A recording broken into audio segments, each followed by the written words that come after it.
मूर्ती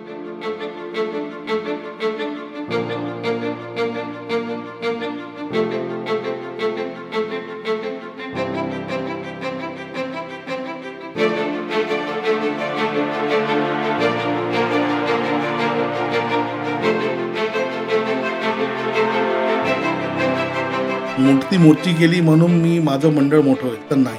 लोकांचं मॅनेजमेंट ना खूप बघितलं आहे. काहीच नसतं. लोक बोलतात की भाई लोकांचा राजा, परळचा राजा म्हणजे भाई लोकांचा राजा.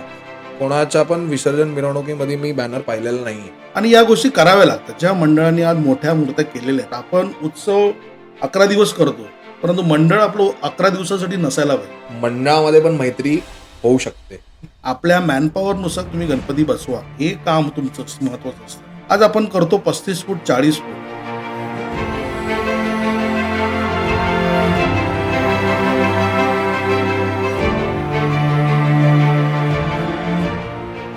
जय गणेश दोस्तों, कैसे हो आप सभी। आज एक स्पेशल एपिसोड में लेके आया हूं और ये भी मंडल सेगमेंट का है और काफी आइकॉनिक मंडल है मुंबई का, नोन एज परेलचा राजा नरेपाक।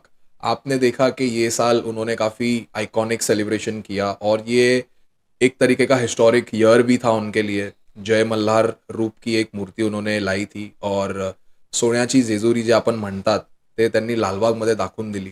आणि भेटूया त्यांच्या अध्यक्षांना, त्यांचं नाव आहे अभिषेक परब दादा आणि ते आलेत, तर त्यांच्याशी गप्पा मारूया, थोडे टिप्स घेऊया, थोडे अनहर्ड फॅक्ट्स पण घेऊया आणि थोडे सिक्रेट्स पण घेऊया आणि बघूया कसं वाटतं।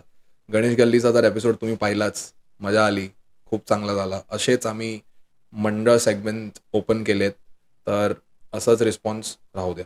जय गणेश। जय गणेश दादा। जय गणेश, जय मल्हार। जय मल्हार. तर दादा, या वर्षी एक आयकॉनिक सेलिब्रेशन आपण केलं, परळचा राजा नरेपार्क। तर यामागची आम्हाला प्लॅनिंग सांगा की कसं डिसाईड केलं की बाबा आपण लालबागमध्ये परळमध्ये सोन्याची जेजुरी घडून दाखवूया लोकांना, आणि तुम्ही घडून ते दाखवली। तर त्यामागची प्लॅनिंग सांगा, प्रोसेस सांगा लोकांना, तर लोकांना पण कळायला पाहिजे की यामागची प्रोसेस आणि प्लॅनिंग किती मोठी असते। नक्कीच. त्यामध्ये कसं आहे, आमच्या मंडळामध्ये एक पहिल्या वर्षी पारंपरिक चालू आलेली एक प्रोसेस आहे मूर्ती फायनलाइज करण्याची. तर त्यामध्ये आमची वर्षानुवर्ष एक मीटिंग झाल्यानंतर, सर्वसाधारण सभेनंतर स्केच येतात, मूर्तीचे स्केच आम्ही संपूर्ण परळ विभागातनं मुलांकडनं लोकांकडनं स्केच मागवतो की यंदाचा परळचा राजा कोणाच्या मनात कसा आहे त्याने आम्हाला द्यावा, जेणेकरून आम्ही त्या पद्धतीने चांगल्या रूपात घडवून आपण लोकांसमोर येऊ. तर त्या पद्धतीनं काम चालू झालं. त्या भरपूर स्केच आले आमच्याकडे. त्यानंतर आमच्याच कार्यकर्त्यांकडनं एक वेगळी संकल्पना आली, थीम कन्सेप्ट. ती थीम कन्सेप्ट आमच्यासमोर आल्यानंतर पहिल्यांदा आमच्यासमोर आली जेजुरी. खंडोबाची कन्सेप्ट आली आमच्याकडे. त्या जेजुरीची कन्सेप्ट आल्यानंतर आम्ही वेगवेगळ्या पद्धतीने कुठल्या कुठल्या रूपात आपण खंडोबा दाखवू शकतो या परळच्या राजाच्या स्वरूपात, त्याप्रमाणे आमचा अभ्यास चालू झाला. त्यावर स्टडी होती, एक समिती होती आमची नेमली, त्याच्यावरती काम करत होती. म्हणजे पाद्यपूजन पासून आगमन, पाद्यपूजन, विसर्जन, उत्सव कालावधी हा संपूर्ण एक थीम करून चालण्याचा आमचा एक प्रयत्न होता त्या माध्यमातून. तर तो करताना आम्हाला आमचं सगळं झालं होतं. थीम फायनल झाली की थीम करायची, परंतु आमचं एक अडलेलं मूर्ती, जे सगळे सेंटर पॉईंट असते, कारण का ती मूर्तीमध्येच सगळं काही असतं. आपला परळचा राजा जो लोकांसमोर येतो तो त्या मूर्तीच्या माध्यमातून. मग ती खंडोबाची मूर्ती आम्हाला पाहिजे तशी मिळत नाही. जर आपण पाहिलं की खंडोबाचे जे काही वेगवेगळे इमेजेस आहेत, आपण काही सिरियलच्या माध्यमातून खंडोबांना पाहिलेलं आहे, तेव्हा त्या माध्यमातून आम्ही बघितलं काही कॉमन पोजेस आम्हाला मिळत होत्या. परंतु आता सगळ्यांना माहिती असलेली पोज नको आम्हाला, जी लोकांनी बघितली नाही अशी खंडोबाची पोज आपण लोकांमध्ये गणपतीच्या माध्यमातून, परळच्या राजाच्या माध्यमातून ती लोकांना आपल्याला दाखवायची आहे. पण तिथे आमचं थोडंसं घोडं अडलेलं. परंतु येस, आम्ही आमचे मूर्तिकार निखिल खातू यांच्याकडे अप्रोच केला की आम्हाला सगळ्या कॉमन पोज मिळत आहेत, आता तू आम्हाला काहीतरी वेगळी पोज दे याच्यातनं, जेणेकरून आपलं युनिकनेस त्याच्यातनं आपण आम्हाला दाखवायचं आहे. आमच्याकडे 3-4 ऑप्शन्स आले. तर 3-4 ऑप्शन्स नंतर आम्ही जी पहिली मूर्ती जी सिलेक्ट केली ती लोकांसमोर दिसली तीच. तिथेच आम्ही फायनल झालो की यावर्षी येस जेजुरी, यावर्षी खंडोबा, जय मल्हार. आणि त्याच माध्यमातून मग आम्ही पाद्यपूजन, आमचं आगमन, मग त्याच्यानंतर आमचा उत्सव, त्याच्यानंतर विसर्जन, ही सर्व संकल्पना आम्ही अगोदरच मॅनेजमेंटच्या माध्यमातून, आमच्या कमिटीच्या माध्यमातून सुरुवातीलाच आखली होती आणि त्या संपूर्ण मॅनेजमेंटचा फायदा आम्हाला या संपूर्ण उत्सवात झाला आणि त्याचं रिझल्ट तुम्हाला या उत्सवात दिसला. आणि दादा अध्यक्षपद हे एक मंडळाचं खूप रिस्पॉन्सिबिलिटीवाला पद आहे. म्हणजे खूप जबाबदारी, खूप रिस्पॉन्सिबिलिटीवाला पद. तर अध्यक्षपदी जेव्हा कोणी पण तुमच्या मंडळात निवड होते कोणाची पण, तर त्याच्या मागे पण एक प्रोसेस आहे. कसं सिलेक्शन कमिटी तुमच्या मंडळामध्ये सिलेक्ट होते? त्याच्यामागे एक संपूर्ण प्रोसेस आहे. एक प्रत्येक मंडळ आमची ही मंडळाची एक स्ट्रक्चर आहे. एक स्ट्रक्चर बॉडी असते. एक सर्व नॉर्मल कार्यकर्ते, त्यानंतर सभासद, सदस्य असतात. 35 सदस्य आहेत आमच्यामध्ये. मग त्यातनं मग कमिटीमध्ये ट्रस्टी बनतात. मग ट्रस्टीवर केल्यानंतर मग त्यातनं पदाधिकारी नेमले जातात. मग त्या पदाधिकाऱ्यांमध्ये जी 5 प्रमुख पदं आहेत, अध्यक्ष, उपाध्यक्ष, सरचिटणीस, सहचिटणीस आणि खजिनदार, हे त्या ट्रस्टींमधून निवडले जातात. तर पहिलं तुम्हाला कार्यकर्त्यानंतर सदस्य बनावं लागतं, कार्यकारिणी सदस्यानंतर तुमची निवड होते विश्वस्तांमध्ये. विश्वस्तांमधनं पदाधिकारी नेमले जातात. त्यामुळे त्या ह्याच्यामध्ये तुमचा पूर्ण कार्यकाल बघितला जातो. आणि जे अध्यक्ष, उपाध्यक्ष जी प्रमुख पदं आहेत, सेक्रेटरी, जॉईंट सेक्रेटरी, ही त्या ट्रस्टी बॉडीमधनं डिसाईड केली जातात, फायनलाइज केली जातात. बरोबर. गेल्या वर्षी आम्ही पाहिलं दादा, की जे पण तुमची जे कमिटी होती, नवीन जे निवडून आलेले आणि तुम्ही पण अध्यक्षपदी हो. गेल्या वर्षीच आले, हो. तर आम्ही खूप काही चेंजेस बघितले होते. म्हणजे स्टार्टिंग फ्रॉम आगमन. तर आगमन आपण बोलतो तर एकदम डिसिप्लिन्ड आगमन आम्ही पाहिलं. मी आगमनामध्ये होतो तिकडे आणि मी एक खूप नवीन गोष्ट पाहिली, की सगळे कार्यकर्ते डिवायडरच्या पुढे उभे होते आणि त्यांनी कोणाला पण डिवायडरवर परमिशन नाही दिलेली चढायची. That was a good point. चांगला गोष्टी तुम्ही केलेले. तर मला खूप चांगलं वाटलं ते. मी एक अप्रिशिएशन पोस्ट पण टाकलेली माझ्या सोशल मीडियाच्या हो. माध्यमातून, की बाबा डिसिप्लिन असं व्हावं. तर हे सगळी गोष्टी जे असतात ते प्री प्लॅनिंगमध्ये तुम्ही डिसाईड करतात आणि एक्झिक्युशन कसं होतं या सगळं, कारण खूप क्राऊड असतो आणि क्राऊड मॅनेजमेंट जो रीतीने तुम्ही केला, अप्रतिम, अल्टिमेट. तर प्रोसेस सांगा त्यामागची, की काय आहे प्रोसेस? त्यामागची प्रोसेसमध्ये त्यासाठी मी कार्यकर्त्यांना धन्यवाद देईन आणि माझ्या संपूर्ण कार्यकारिणी सदस्यांना धन्यवाद देईन. त्याच्यामध्ये एक मॅनेजमेंटचा खूप मोठा भाग आहे. त्या आगमनाच्याच आमच्या जवळजवळ 2 मीटिंग होतात. एक होतात ओपन मीटिंग, कार्यकर्त्यांसाठी सभा होते. त्याच्यामध्ये त्यांना संपूर्ण मार्गदर्शन केलं जातं. आज तुम्ही पाहिलात तर आमची प्रत्येक बरोबर असते. एक ढोलपथक बरोबर आमची 5 ते 10 जणांची टीम असते. आमचा बँजो असतो. आमच्याकडे वादक भरपूर येतात. परंतु आम्ही मोजके 2 वादक ठेवतो. एक बँजो असतो आणि एक ढोलपथक असतं पारंपरिक. या दोघांबरोबर आमची प्रत्येक टीम 5 ते 10 जणांची टीम असते. जसं तुम्ही हायलाइट केलात, की ते डिवायडरवर आम्ही चढायला दिलं नाही. त्याचे गाईडन्स आम्ही दिलेले असतात. गाईडलाईन्स ऑलरेडी कार्यकर्त्यांना आणि कमिटीला ऑलरेडी दिलेले असतात. त्याच्यासाठी व्हॉलंटियर्स नेमले जातात. त्या व्हॉलंटियर्सना तिथे अपॉइंट केलं जातं. त्यांच्यावर एक लीडर म्हणून एक टीम लीडर जसा दिला जातो, तसा एक त्यांच्यावर एक टीम लीडर असतो. जो सगळ्या कार्यकर्त्यांचं त्यांच्या पोझिशन चेक करत असतो, की तो कार्यकर्ता त्या पोझिशनला उभा आहे की नाही. प्लस वॉकी टॉकी आम्ही अरेंज केले जातात. प्रत्येक टीम लीडरकडे वॉकी टॉकी असतो. गेटवर आमचा एक तिकडचा कमिटीमधला बंदा असतो. पोलिसांबरोबर असतो. एक ढोलपथक बरोबर असतो. एक बँजो बरोबर असतो. डिवायडरचा जो तुम्ही पार्ट बघितलात, मला वाटतं बरोबर वर्षोनवर्ष तो पार्ट आम्ही करतोय. मग गणपती जेव्हा आमचा परेल वर्कशॉपमधनं जेव्हा येत होता, तेव्हा देखील हा पार्ट तुम्ही अनुभवला असेल, की आमचे कार्यकर्ते मोठ्या संख्येने एका फळीमध्ये उभे असतात. की कसं असतं, जेव्हा उत्सवाचं स्वरूप मोठं होत जातं, गर्दी अफाट येत जाते. त्या गर्दीला देखील आपल्याला कंट्रोल करावं लागतं. त्याच्यामध्ये तुमचं खरं स्किल आहे आणि त्यामध्ये कार्यकर्त्यांचा सहभाग खूप मोठा आहे. तुम्ही कार्यकर्ते कामाला तयार असतात. फक्त त्यांना गाईडलाईन्स तुम्ही प्रॉपर दिल्या पाहिजे. तर त्या गाईडलाईन्सप्रमाणे ते लोकं व्यवस्थितरित्या आपली एक मानवी साखळी उभी करून एक लाईन ट्रॅफिकची पूर्णपणे चालू असते. तुम्ही आमचं आगमन जर नीट पाहिलं असेल, एक लाईन आमची कमीत कमी चालू असते. केवढीही गर्दी असो, अफाट जरी गर्दी असली, एक लाईन कंपल्सरी आमच्या गाईडलाईन्सच कार्यकर्त्यांना दिलेल्या असतात, की एक लाईन चालू ठेवायची. पहिली गोष्ट. दुसरी गोष्ट, त्या डिवायडरवर कोणालाही उभं राहायचं. कारण का ते सौंदर्य आहे आज आपलं. निसर्गाचं सौंदर्य देणं आहे आपलं. तर ते आपलं जपणं देखील आपलंच कर्तव्य आहे, की असं नाही की आपण गणपती आणतोय म्हणून आपण कसंही आणायचं, तर नाही. आपण निसर्गाला देखील काहीतरी देणं लागतो. त्याची ही जपणूक करणं आपली जबाबदारी आहे. त्याबरोबर लोकांचं, ट्रॅफिकचा देखील भाग सांभाळणं ही आपली दुसरी जबाबदारी आहे. त्यामुळे या दोन्ही गोष्टींचा संगम करून आपण ते पूर्ण प्रॉपर मॅनेजमेंट त्याच्यामध्ये हा भाग येतो आणि संपूर्ण कार्यकर्त्यांचं त्यामध्ये आम्हाला सहकार्य मिळतं, ही मोठी गोष्ट आहे. आणि आता मी गोष्ट करतो विसर्जनाची. तर विसर्जनामध्ये एक फोटो खूप व्हायरल झालेला तुमचा. श्रॉफ बिल्डिंगची पुष्पवृष्टी आणि एक पिवळा पट्टा टुवर्ड्स चिंचपोकली ब्रिज.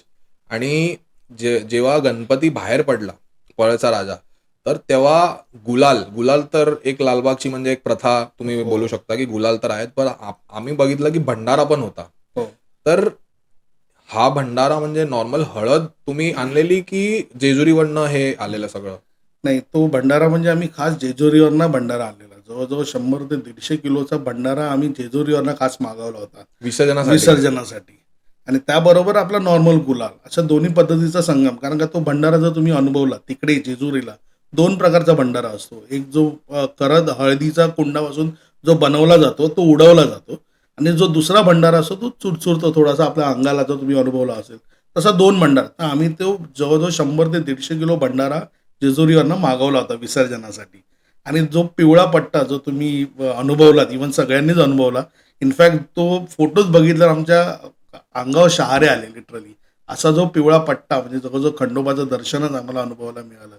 तो पूर्ण आम्ही पूर्ण कार्यकर्त्यांनाच मार्गदर्शन केलेलं, की जर तुम्ही वापरलात तर तो पूर्ण खंडोबा आपल्याला, पूर्ण जेजुरी आपल्याला इथे उतरवायची आहे. त्यासाठी ज्या पद्धतीने तुम्हाला करता येईल त्या पद्धतीने, तर जेणेकरून सगळ्यांनी सहकार्य केलं आणि तो खंडोबा सगळे जय मल्हारचा जो भंडारा होता, तो सगळ्यांनी वापरला आणि जो पट्टा तुम्हाला दिसला लांबलचक, तो संपूर्ण कार्यकर्त्यांचा उधळलेला तो भंडारा होता. विसर्जन मिरवणूक गिरगावात पोहोचली तर मी ऑब्झर्वर आहे. मला ना बारीक बारीक गोष्ट मी ऑब्झर्व करतो. आपला विसर्जन ट्रक आहे. हो. आपला विसर्जन ट्रकमध्ये एक पोलिसांसाठी एक तुम्ही बॅनर ठेवतात हो. दरवर्षी, प्रत्येक वर्षी. ते मी कोणाच विसर्जन म्हणजे विसर्जन मिरवणूकमध्ये किती मूर्त्या येतात. हो. कोणाच्या पण विसर्जन मिरवणुकीमध्ये मी बॅनर पाहिलेला नाहीये specific dedicated to police officers. हो. तर हा विचार कधी आला आणि का ठरवलं की बाबा आपण हे डेडिकेशन पोलीस बांधवांनाच देऊ?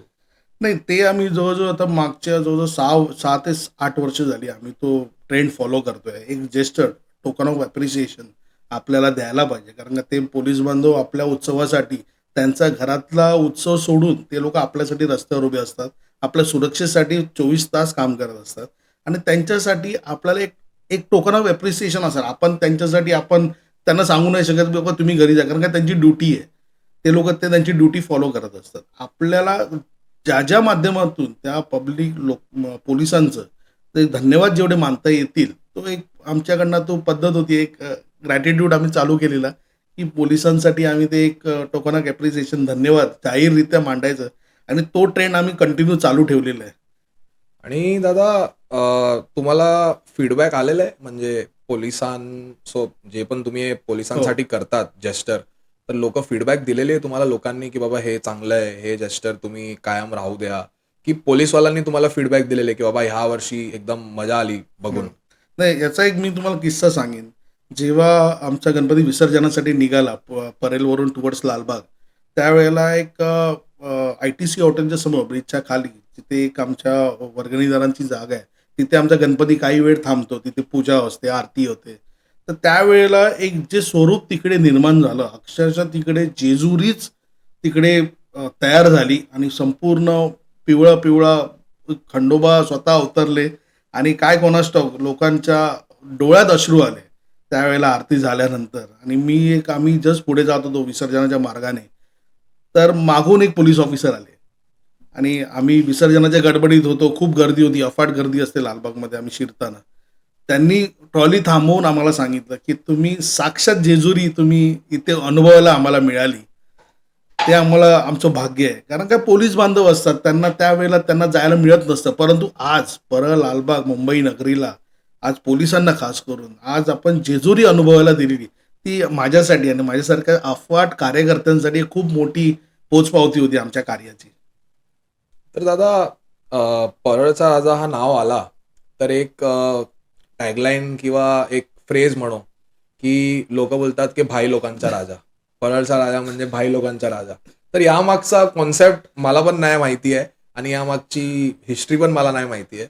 तर थोडा हायलाईट करा की बाबा हे भाई लोकांचा राजा कशाला बोलतात परळचा राजाला. ना ऍक्च्युली कसं आहे, बाई लोकांचा राजा आम्ही बऱ्याच कमेंट्सना आम्ही पोस्ट करतो की असं म्हणू नका, कारण का शेवटी श्रद्धा आहे, गणपती आहे आपला तो. आणि आपण गणपतीचं करताना काही गोष्टी घडत असतात, काही इन्सिडेंट होत असतात. वर्षानुवर्ष, इतकं वर्ष, 78 वर्ष जुनं मंडळ आहे आमचं. एक काही त्याला इतिहास असतो, त्या इतिहासाला जोडून काही गोष्टी घडलेल्या असतात. त्या गोष्टी घडून आज यंग क्राऊड आहे आपल्याकडे, अफाट आमच्याकडे जवळजवळ 5 ते 10,000 कार्यकर्त्यांची मोठी फळी आहे. त्या यंग कार्यकर्ते आहेत, आणि थोडेसे कार्यकर्ते एवढ्या मोठ्या फळीमध्ये काही अग्रेसिव्ह कार्यकर्ते देखील असतातच. पण त्या दृष्टिकोनातून बघायला गेलं तर तिकडे काही गोष्टी घडतात, आणि त्या गोष्टी घडलेल्या असतात, आणि त्या गोष्टी समोर ठेवून काही लोक त्या गोष्टीला, मंडळाला एक थोड्याशा प्रकारे फ्रेज द्यायचा प्रयत्न करतात की भाई लोकांचा राजा. पण त्या उलट जर आपण बघितलं की आज तेच मंडळ, परळचा राजा मंडळ आज सोशल ॲक्टिव्हिटीजमध्ये खूप पुढे आहे. आज बघायला गेलं तर वर्षानुवर्ष आम्ही एक खूप उपक्रम राबवलेत वर्षानुवर्ष. या मागच्या 10-15 वर्षामध्ये खूप काही मुंबई, महाराष्ट्राच्या बाहेर देखील आम्ही जात आहोत, मदतीसाठी पुढे जात आहोत. तो एक भाग पण येतो. परंतु भाई लोकांचा राजा म्हणण्यावर आम्ही बऱ्याच लोकांना सांगतो की असं नका करू भाई लोकांचा राजा, की काही गोष्टी त्या फ्रॅक्शन ऑफ मिनिट किंवा फ्रॅक्शन ऑफ आवर त्या घडलेल्या असतात. आणि ते एवढीशा घटनेवरनं जर तुम्ही एखाद्या मंडळाला जर असं ते संबोधित असाल, तर ते थोडंसं कुठेतरी चुकीचं आहे, आणि आम्ही ते ॲक्सेप्ट करत नाही त्या गोष्टी. कारण का परळचा राजा हे नाव खूप मोठं आहे, आणि या मुंबई, महाराष्ट्राच्या बाहेर पसरलेलं आहे. ते घेतलं तर आम्हाला आमची छाती अजून फुलून येईल. तर तुम्ही जसं म्हणाले की सोशल ऍक्टिव्हिटीज तुम्ही पूर्ण वर्ष तुमचा काय ना काय तरी ऍक्टिव्हिटी चालू असते. हो. तर सोशल ऍक्टिव्हिटीज मध्ये तुमचे काय काय ऍक्टिव्हिटीज आहे जरा आम्हाला डिटेलमध्ये सांगा. आणि यामागे पण म्हणजे कसं असतं की गणपती गेले हो. तर म्हणजे ती ग्रॅव्हिटी असते ती लो होते बरोबर. आणि सगळे आपल्या आपल्या कामामध्ये लागतात. परंतु लालबागचे असे खूप मंडळ आहेत आणि परळचा राजा पण एक मंडळ आहे की बाबा वर्षभर काय ना काय तरी ऍक्टिव्हिटी चालू असते. तर ती काय काय ऍक्टिव्हिटीज आहे आणि कुठल्या कुठल्या एज ग्रुपसाठी तुम्ही करता?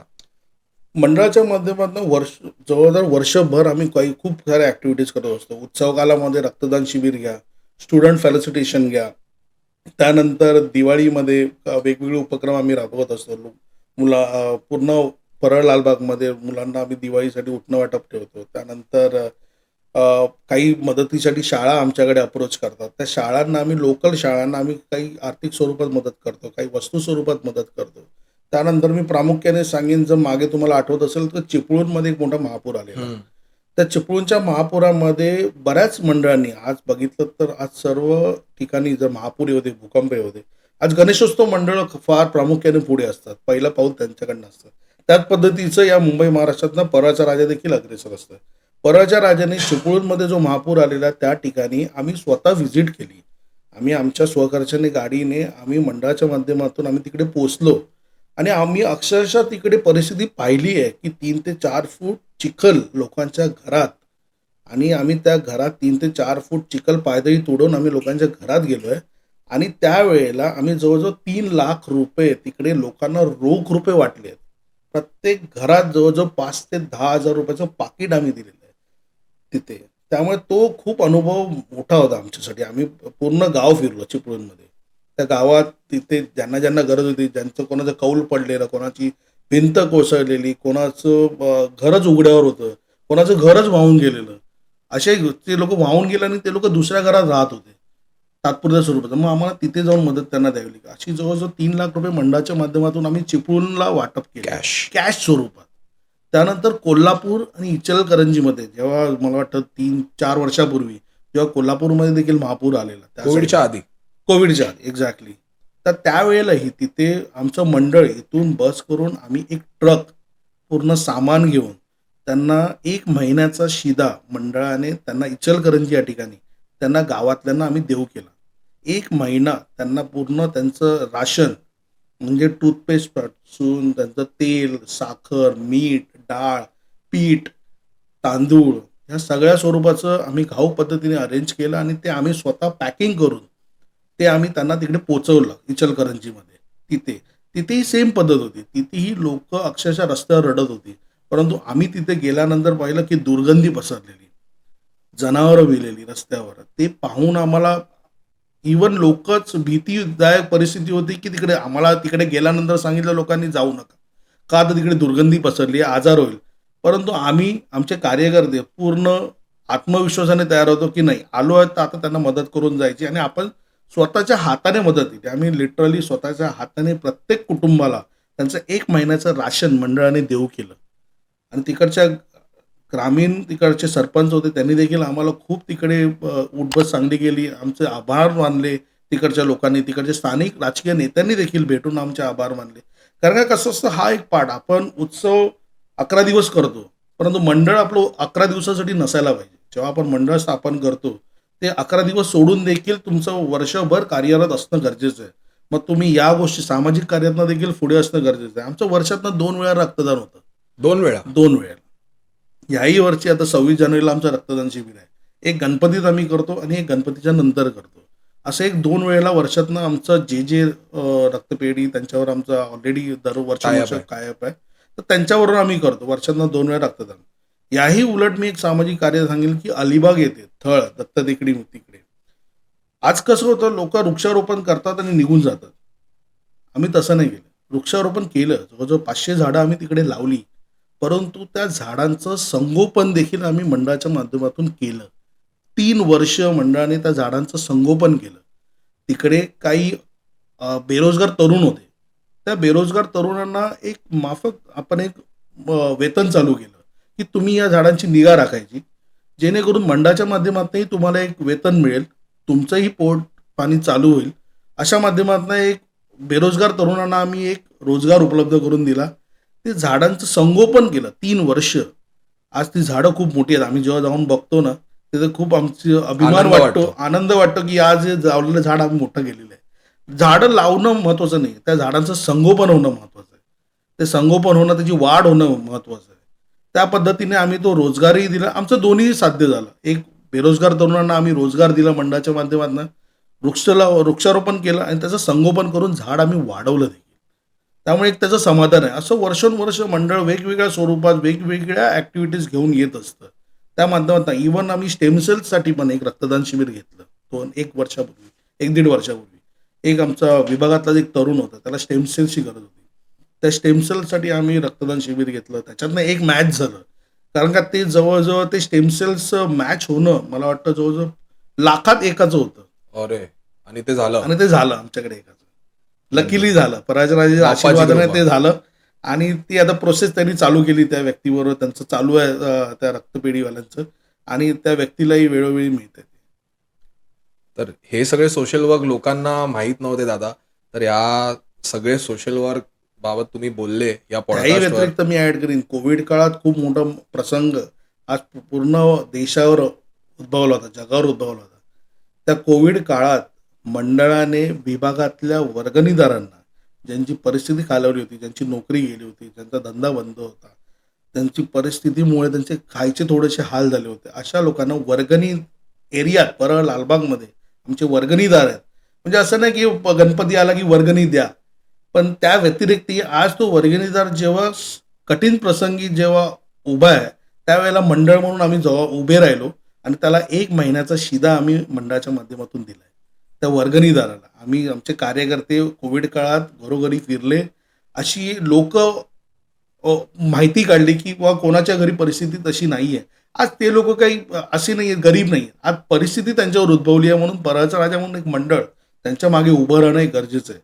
त्यामुळे त्या कोविड काळात देखील मंडळाने त्यांना 1 महिन्याचा शिधा पूर्ण राशन मंडळाने त्यांना देऊ केलं. असे 500 कुटुंबांना आम्ही दिलं. परळ 500? लालबागमध्ये 500 कुटुंबांना. संपूर्ण शिधा मंडळाकडनं मोफत दिला आम्ही. त्यांचं जे रोजच्या जीवनासाठी लागतात. तांदूळ, गहू, तेल, साखर, मीठ या सगळ्या गोष्टी आम्ही दिल्या. त्यामुळे असं नसतं की मंडळ 11 दिवस म्हणून काम करतं की झालं तुमचं काम तिकडे नसतं. मंडळ वर्षभर कार्यरत राहणं हे काम तुमचं महत्त्वाचं असतं.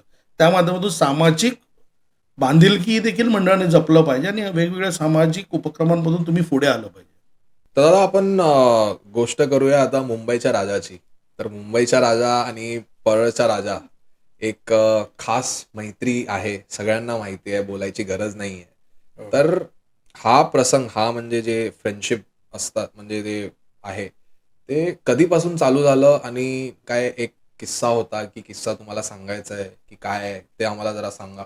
कारण मी सगळ्यांना एक मेसेज द्यायला इच्छितो की मंडळामध्ये पण मैत्री होऊ शकते. आणि हा एक खूप मोठा एक्झाम्पल आहे परळचा राजा आणि मुंबईच्या राजाचा. येस दादा. नक्कीच. मुंबईचा राजा आणि परळचा राजा ही मैत्री खूप वर्षानुवर्ष आहे.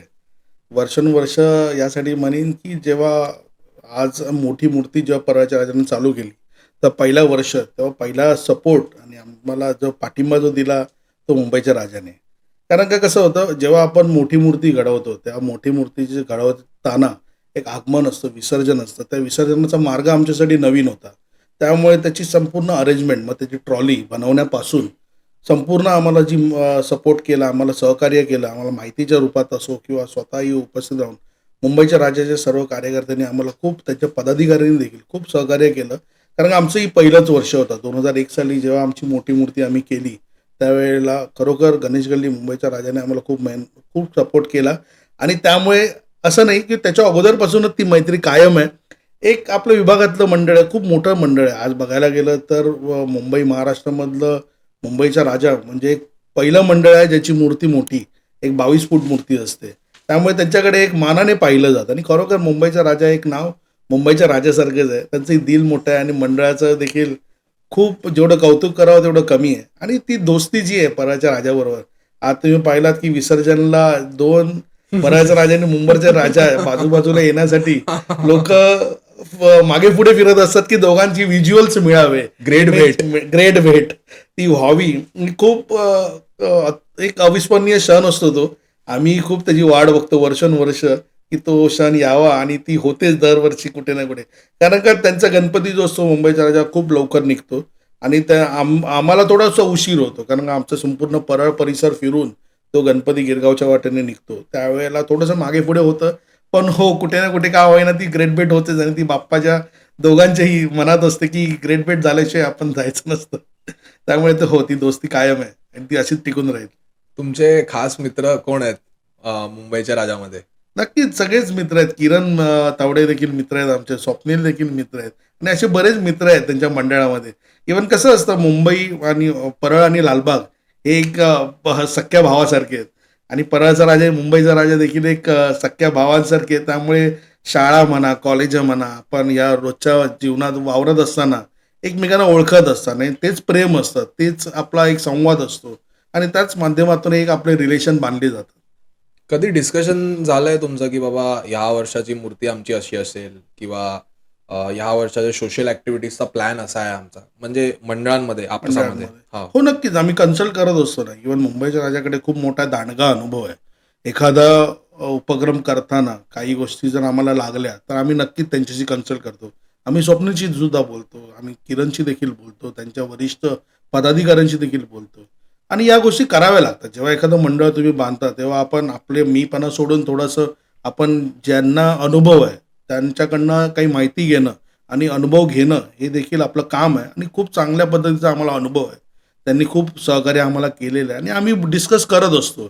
म्हणजे डेकोरेशनच्या माध्यमातून असो किंवा मुख्य प्रवेशद्वारच्या माध्यमातून असो किंवा मूर्तीच्या माध्यमातून असो, त्यांनी जे एक वेगवेगळ्या प्रकारची ट्रॉली त्यांनी प्रयत्न केला, त्या संदर्भात देखील आमची बोलणी झाली. आम्ही विचार करत असतो, परंतु तो विचार करताना त्यांनी काही ज्या गोष्टी केल्या आहेत त्याचा आपल्याला देखील फायदा होतो.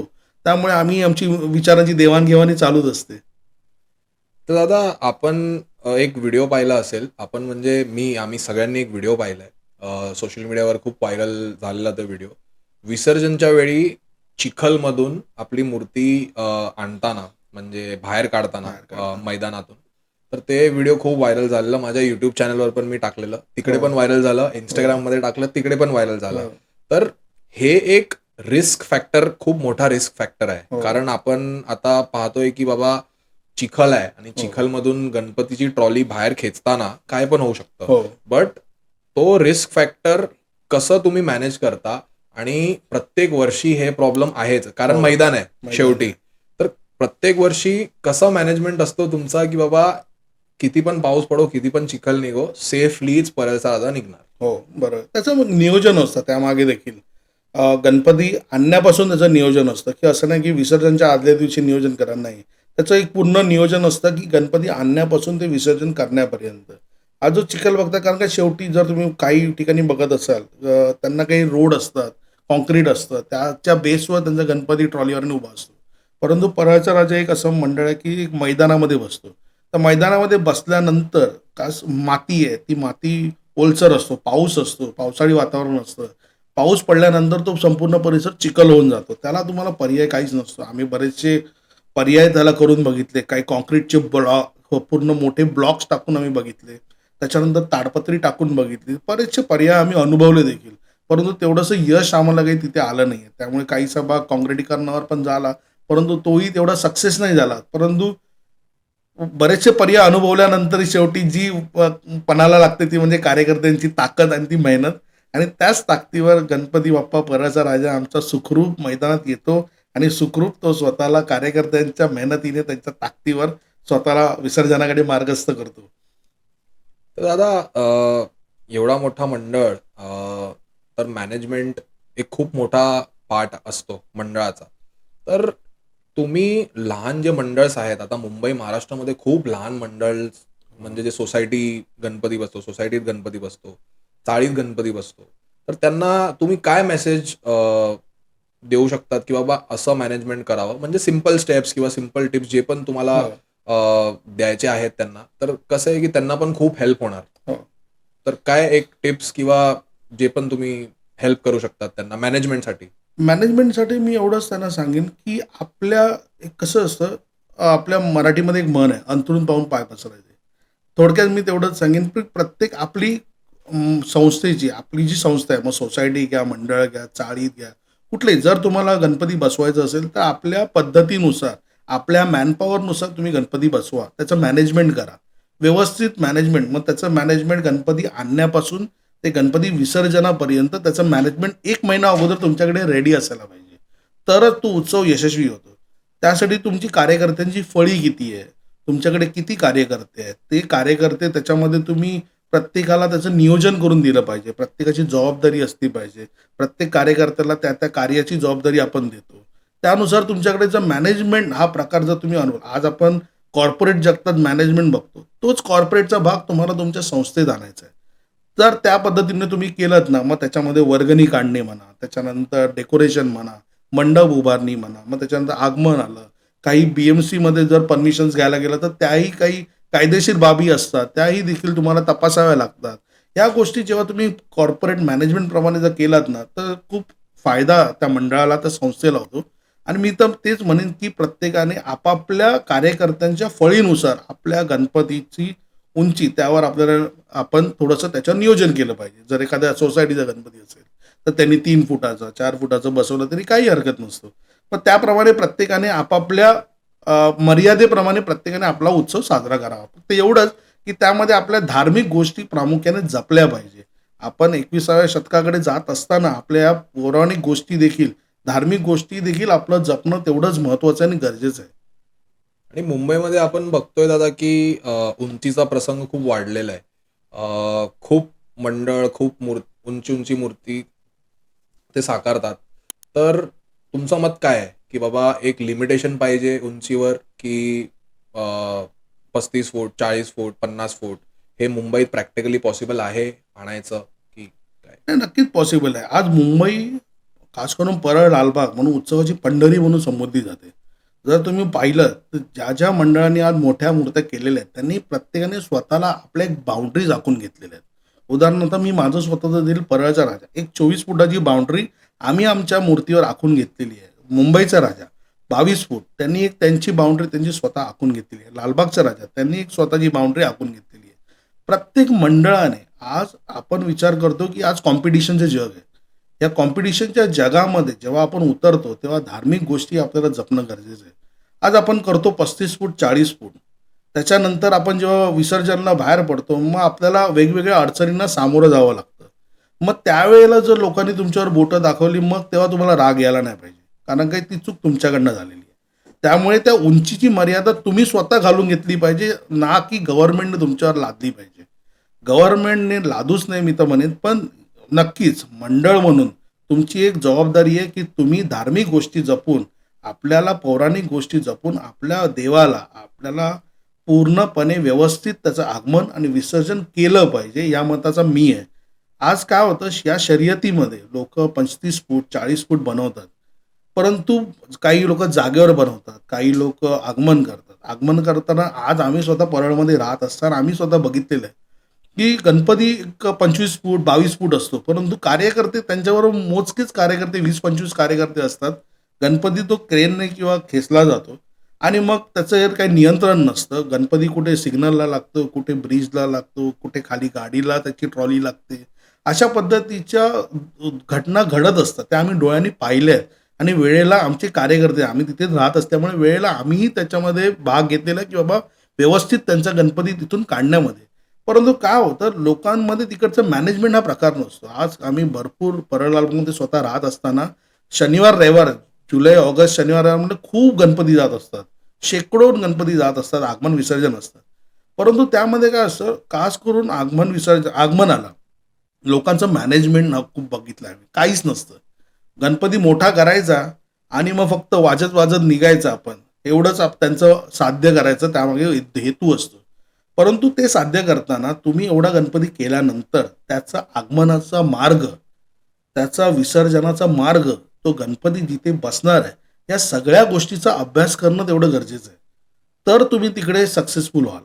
गणपती एका जागेवर बनतोय, तुम्हाला माहिती नाही कुठल्या मार्गाने येणार आहे, कुठल्या मार्गाने जाणार आहे. जर त्याच्यामध्ये एखादी केबल येते, तर तो मार्ग बघणं तुमचं गरजेचं आहे. ना की तुम्ही वेळेला तिकडे जा, मग ते भिंत फोडा, मग कोणाची कॉर्नर येते, मग ते तोडा, कोणाचं दुकान येतंय, मग गाडी येते, मग ती बाजूला करा, केबल येते, ती कापा. अशा प्रकारच्या प्रसंगांना सामोरं जाण्यापेक्षा तुमचं मॅनेजमेंट जर तुम्ही व्यवस्थित केलं, तर तुम्ही या गोष्टीवर खूप काही नियंत्रित करू शकता. आणि खास करून मूर्तीचं जो म्हणेन, आज मूर्तीच्या बाबतीत आज लोकं शर्यतीत उतरले आहेत. 40 फूट, 35 फूट करण्यामध्ये आज त्यांना तिकडे वाटतं, की मूर्ती मोठी केली म्हणून माझं मंडळ मोठं होईल. तर नाही. आज तुम्ही त्या माध्यमातून मूर्ती मोठं, आज आपण हैदराबादला जे गणपती बघतो 50-50, 55 फूट मोठे, त्यांच्याकडे एक मॅनेजमेंट आहे. प्रॉपर मॅनेजमेंट केली जाते आणि त्यानंतर त्याचं विसर्जन आणि आगमन होतं. अशा गोष्टी. पण आपल्याकडे करताना काय आहेत, काही ठराविक मंडळी आहेत, काही मंडळं आहेत, मोठ्या मूर्त्या करतात, त्यांचं प्रॉपर मॅनेजमेंट देखील असतं. परंतु काही या तुरळक मंडळ आहेत, त्यांच्यामुळे ह्या गोष्टीला गालबोट लागलं जातं. आणि मग जर सोशल मीडियाचा, आज सोशल मीडिया खूप मोठा भाग आहे या आपल्या रोजच्या जीवनामध्ये. जर त्या माध्यमातून तुमच्यावर जर बोट दाखवलं गेलं, मग तुम्हाला त्याचा राग नाही आला पाहिजे, कारण का त्याची चूक सुरुवात तुम्ही केली आहे. मग ती चूक तुम्ही ॲक्सेप्ट करून ती चूक तुमची पुनरावृत्ती कशी होणार नाही याचं तुमच्याकडे नियोजन पाहिजे. परंतु काय होतं, मग परत गणपती झाला, मग देवी आली, मग देवीला पण त्याचाच पट्टा पूर्ण परत गिरवला जातो. मग परत तशाच 35-35, 40-40 फुटाच्यामुळे देवी उभारल्या जातात. या गोष्टीकडे मी तर म्हणेन मूर्तिकारांनी देखील पाहणं गरजेचं आहे आणि त्याचबरोबर मंडळांनी देखील यावर स्वतःला मर्यादा घालून घेणं गरजेचं आहे.